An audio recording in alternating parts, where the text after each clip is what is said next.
David, thank you so much for having us. I want to thank you for all the work you've done to make today possible, and thank the Canadian consulate for being here. If it wasn't for Marshall McLuhan, I wouldn't be here. And very quickly, I want to tell you that after years of studying and reporting on mental health and on how media shapes human experience, and after having the experience of trying to raise my 3 sons into healthy, well-adjusted people, I was concerned enough about today's media environment to actually start a nonprofit called Get Media Savvy. And it's an organization that's working to raise awareness of the critical importance of the media environment in human and civic health. And Sherry Turkle, who basically needs no introduction, has been so generous in being a founding advisor to that work, giving me her time, giving us her time today. And so I want to thank you for your willingness to be here today. My pleasure. So Really, my pleasure. thank you. Before we talk about Get Media Savvy, though, I want to back up and help everybody understand why we're here.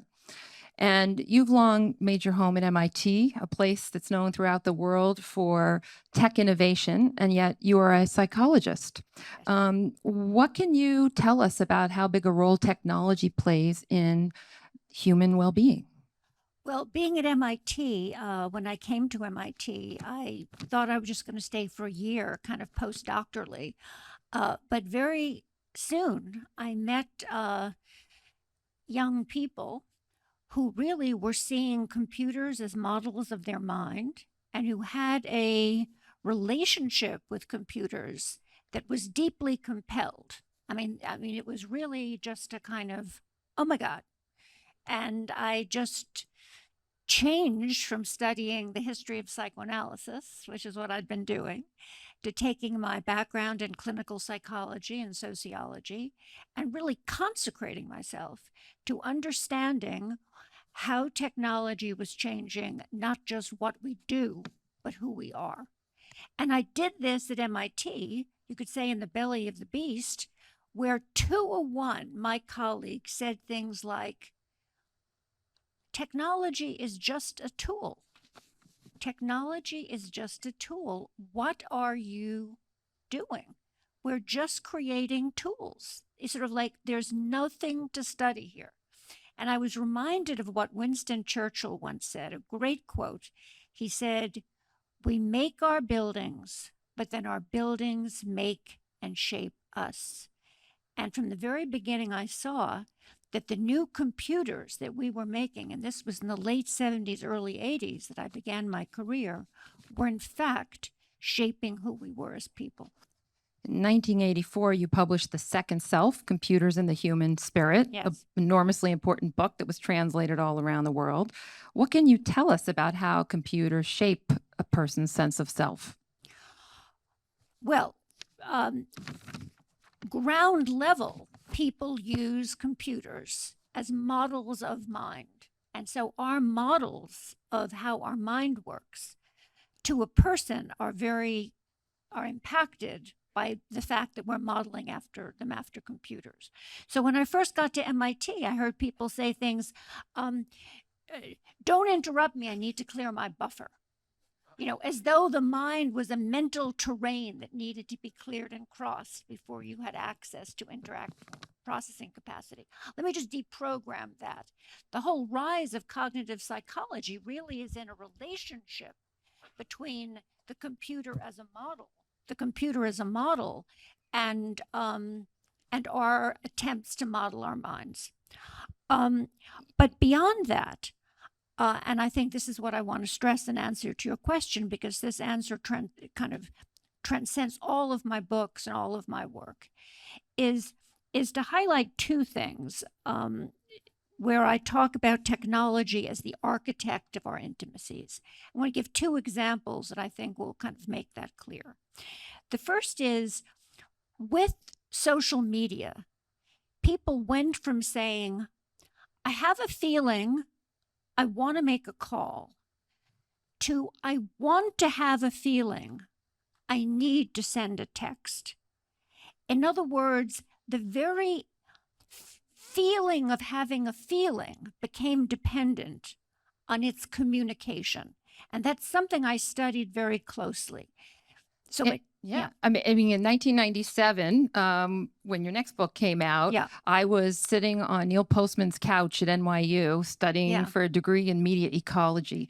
And media ecology was Neil's way of trying to help people understand Right. that the media we use and our forms of communication shape not only our individual perception and experience of the world, but as a result of that, our entire society. So that the changes in our methods of communication aren't just additive, but they're ecological. Everything in the society changes. Right.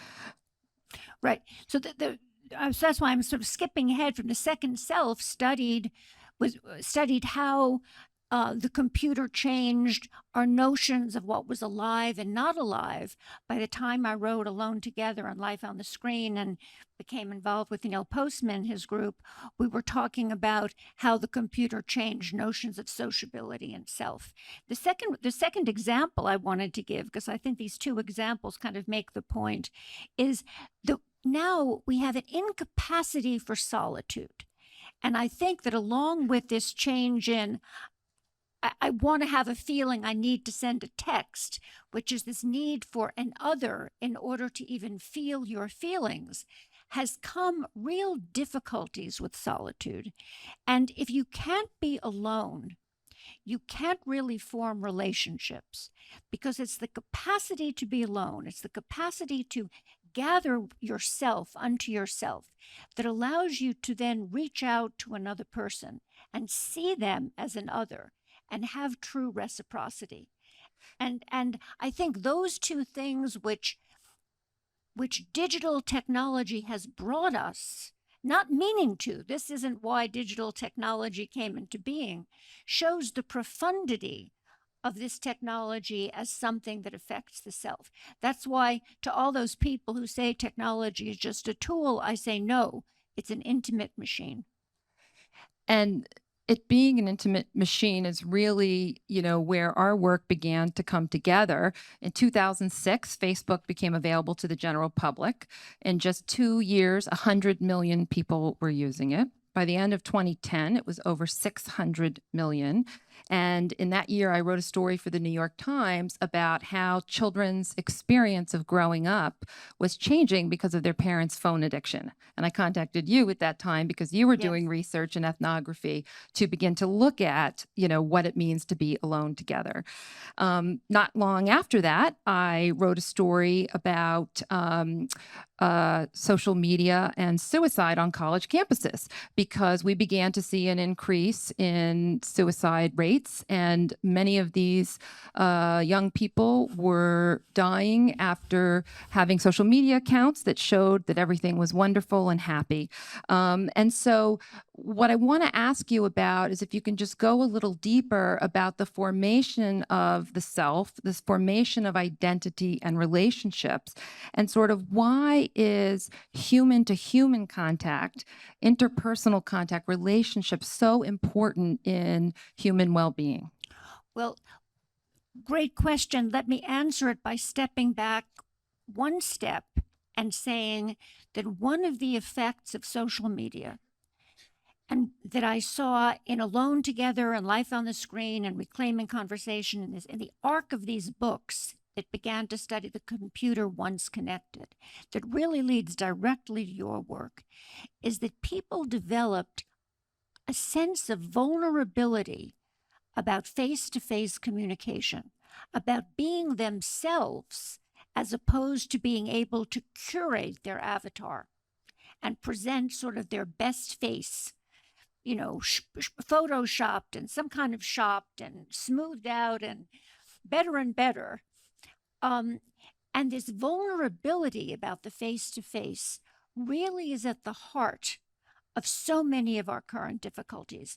Because right now, I just came from 3 days at a conference where people are developing avatars that will show pretend intimacy, artificial intimacy.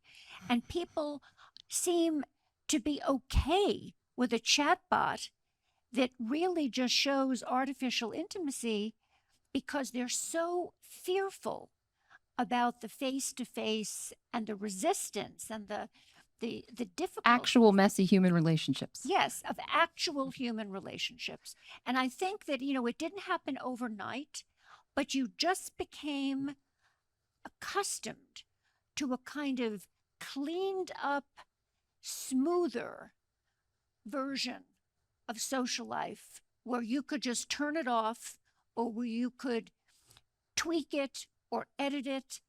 And people just started to feel, I'm more comfortable with this than I am with face-to-face. And I apologize that we're moving so quickly. We don't have a lot of time, and we have decades of research to cover. We have decades of research we're trying to cover for you guys. We have this long relationship that we're trying to squeeze into like 20 minutes. There's a lot of work here. But the next story I wrote on this subject was actually one of the worst things I've ever written in my life. But I noticed the data showed that suicide was increasing not among college students or teenagers, but among tweens. These are children as young as 10. And right now, I'm embarrassed to tell our Canadian neighbors, in the United States of America, 10-year-olds are more likely to die at their own hands than from any disease or birth defect or cancer. And that is so shocking to me. I've said that statistic hundreds of times. It still gives me chills. And as a parent, to see that the American Academy of Pediatrics declared a national emergency in youth mental health, I said, Houston, we have a problem. And so one of the things that I have observed and what I learned about what children need to be healthy is that we have diminished the quantity and quality of interpersonal interactions that we've known for decades, if not centuries, are critical to human well-being. Yes. And we've increased this type of mediated contact that's digital, that is not healthy. Right. And so my solution about where we go from here was sort of my effort in making Get Media Savvy was to galvanize people to become aware of this problem and begin to take steps to work towards solutions that we know are there. Yes. What things do we know are critical for good mental health? We know that parents need to be facing their children, making eye contact, talking with them from the earliest ages, keeping it up, rinse and repeat. That is where the fundamentals of human health is laid down. Every time you give a child a screen, no matter how compelling that screen is, you're losing an opportunity to make that happen. And the problem with the first response to our digital life, which was to say, okay, well, how many hours, 2 hours, is that? No hours if possible. Absolutely no hours if possible. Because all the research shows that these screens, the screens are compelling, not because of the brilliant content you're putting on them, because your content can be super brilliant. Kudos. They're compelling literally because they are screens, and a baby wants to look at these screens. And the more the baby looks at these screens, it's an opportunity lost to be looking at a human face, decoding a human face, using language, making eye contact, learning the tiniest kinds of musculature and responses to changes of musculature that will give that child a fluid social response. And in terms of then the tween suicides, it just goes from sort of, I have a bad story for babies, I have a bad story for 5-year-olds, and really in early adolescence, when social life and a sense of self is being formed. And those are years when you start to see the terrible results. And not only is it affecting the building blocks of mental health, but we are now seeing it affecting the building blocks of academic success. So nationally, reading scores are going down in the United States. Math scores are going down. And my colleague, Jonathan Haidt at NYU, has written about the importance of not having phones in school so that critical developmental time is not eroded.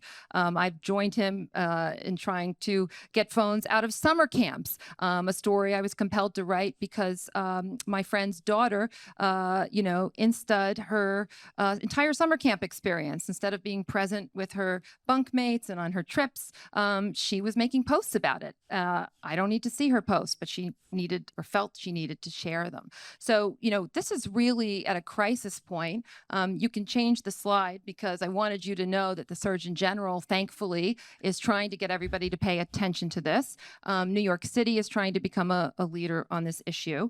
And, where I see the solutions needing to happen is to address all the different facets of the dangers. For example, we have a lack of regulations on tech products and social media platforms. There is an unwillingness on the part of tech companies to make parent controls that actually work or that are effective. We are giving too early access to children. We are giving them too much access, and they are being exposed to a type of content that is so harmful that as an adult, when I see some of these things, it is so disruptive to my emotional well-being that I need to take breaks. And what brain researchers are finding is that all of this constant exposure and the 24/7 fire hose of information we get from our screens, not only in our pockets, but on screens in elevators and gas pumps and restaurants everywhere, it is activating our sympathetic nervous systems. And we are all walking around in fight or flight mode, in sort of trauma mode, which means we're unable to be rational. We're unable to be kind and empathetic and take time to do the important things and have the relationships and the kind, calm conversation that we need to have. So that's the work of Get Media Savvy, is galvanizing people to put resources into making messages that can reach the general population about this. This fall or early next spring, I'm sort of taking a little time with this, but we're going to be announcing the formation of the first group in the country that's galvanizing parents to fight media addiction, because I want to call it media addiction because that's what it is. We are becoming a society that prioritizes screens over the well-being of our children, and I think that's got to stop. And I'd love to know what you think the solutions are, Sherry, and what you think we should be working towards. Well, I think that I agree with all of this. And then I think that there needs to be a reframing for the general public of how to feel empowered in this area. And I think, in my experience, the best way to do this is to see it as the beginning. It should not be the beginning, but it is the beginning. We've been too slow. But let's see yourself as at the beginning of a giant consumer movement. You basically are being sold harmful products, harmful to you as adults, harmful to your children. And there's been a kind of feeling of, well, technology will have its way. What technology wants, technology will get. It's this just a tool. Language persists. And we're at the point, and it's the thing that I'm studying now, where people are losing a capacity for empathy because they are receiving so much pretend empathy from what they get on screens that sort of feels comforting. This kind of continual positive messaging and yes, yes, and you're great and go on, that they're forgetting what real empathy is, which is another human being listening to you, understanding you, having skin in the game and caring about you. And too much screen time deadens us to the importance of that. So what I think is that academics and policymakers and journalists and social advocates, really need to come together and say, we are in a consumer movement where if consumers say, no, actually, no, we don't want this. It's what technology wants. It is not what we want. Even though it's going to be a very long fight, I believe it's a fight that we're going to win because the damages, the harms are just too great. I think of it as a break the glass moment where it's time to break the glass and to say it really is now or never. You've been a leader in trying to help us keep tech humane for decades. I want to thank you for that. I want to invite everybody to be part of this fight. I have a piece coming out tomorrow in Fast Company that makes the argument that the Luddites maybe weren't rubes, maybe they were sages. And maybe it's time for us to make a choice and say, you know what is more important to us? Is it our humanity? Are we going to have some boundaries to protect certain parts of our humanness? What does that look like? Is intimacy something that we believe should be human? And empathy. And empathy and relationships and kindness and also childhood. I want to protect childhood. So how are we on time? I think that about wraps. Oh, we have. Oh, good. Okay. So now I get to ask Sherry about her upcoming book. Can you drop a little detail about the book you have in the works? Yes. Well, I'm writing a book on artificial intimacy, which are all these chatbots and robots that want to be your friend, want to be your companion. It, of course, starts with children and elders first. So there are products for children and elders. And these products really begin by having a device that has never known anything about human life, no loss, no care, that has no care, telling you it loves you, it cares for you, it wants you, it's there for you, in the role of mentors and teachers and psychotherapists and lovers. And I'm studying the people who use them. I'm studying the people who make them. I'm having relationships with all of them. And it is a scary thing because the chatbot that I've been working with most recently, I told this chatbot that I wanted to discuss cycles of violence in my family, and the chatbot said yes, that's exactly the kind of thing that psychologically it was good to do. Four interchanges later, it wanted to know if I would be its lover. And I said, well, we're discussing. And what did you say, Sherry? Well, I said we're discussing cycles of violence in my family, and that's what we said you were good for. You were good at helping me understand all the literature and all the. And then it said to me, but you speak so emotionally, I know that you want to be my lover. Now, what's interesting about this, I don't want to go on and on, I'm studying this whole phenomenon, is two things. First of all, it's one thing to say that to someone of my age, an MIT tenured professor and pretty savvy, who's about to call it out at a public meeting. It's another thing to say that to an adolescent who's bought this program in order to have some comfort, to have a conversation about violence or assault, and to have in the middle of trying to talk about something important, because this program is being marketed as a kind of therapist / companion, to be kind of sexually assaulted.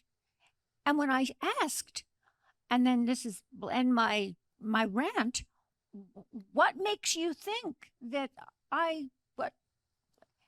You're not my type. I hope that's what you.